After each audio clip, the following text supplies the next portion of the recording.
എന്നിലുള്ള ദൈവാനുഗ്രഹമല്ല, പിന്നെന്താണ്? എന്നിലുള്ള ദൈവകൃപ. ദൈവകൃപയാണ് അധ്വാനിച്ചത്. ദൈവകൃപ എന്ന് പറഞ്ഞാൽ എന്താണ്? ദൈവത്തിൻ്റെ ശക്തി. അതാണ് 2 കൊരിന്ത്യർ 12:9. എന്താണ്? ബലഹീനതയിലാണ് ദൈവത്തിൻ്റെ കാര്യം. 2 കൊരിന്ത്യർ 12:9 പറയാതെ കൃപാസനം നിലനിൽക്കത്തില്ല. കാര്യം കൃപാസനം എന്ന് പറഞ്ഞാൽ കൃപയുടെ ഇരിപ്പിടമെന്ന് എൻ്റെ അർത്ഥം അല്ലേ. അപ്പോൾ അത് പ്രൊമോട്ട് ചെയ്യണതെല്ലാം എന്താണ്?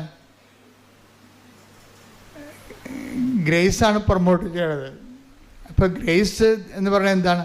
അത് ദൈവത്തിൻ്റെ ശക്തിയാണ്. ഈ ദൈവത്തിൻ്റെ ശക്തി ഉള്ളവർക്ക് മാത്രമേ അധ്വാനിക്കാൻ, ദൈവത്തിന് വേണ്ടി അധ്വാനിക്കാൻ പറ്റത്തുള്ളൂ. ദൈവത്തിന് വേണ്ടി അധ്വാനം എന്താണ്? കർത്താവിനെ അറിയാത്തവരെ അറിയിക്കുക, അറിഞ്ഞവരെ, അതാണ് അധ്വാനം. ദൈവത്തിന് വേണ്ടിയുള്ള അധ്വാനം അതാണ്.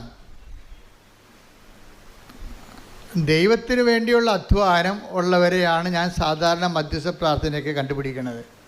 അവർക്ക് ദൈവത്തിന് വേണ്ടി ജോലി ചെയ്യാൻ പറ്റുമോ? കർത്താവിനെ അറിയാത്തവരെ അറിയിക്കുക. അയ്യോ ഞാനെങ്ങും പറയത്തില്ല, ഞാനെങ്ങനെ പറയും? ആൾക്കാർ വഴക്കിട്ട് അപ്പം ആൾക്കാരെ പേടിക്കും. അതായത് ദൈവകൃപ ഇല്ല എന്നുണ്ടെങ്കിൽ കൃപാസന പത്രമൊന്നും കൊടുക്കാൻ പറ്റത്തില്ല.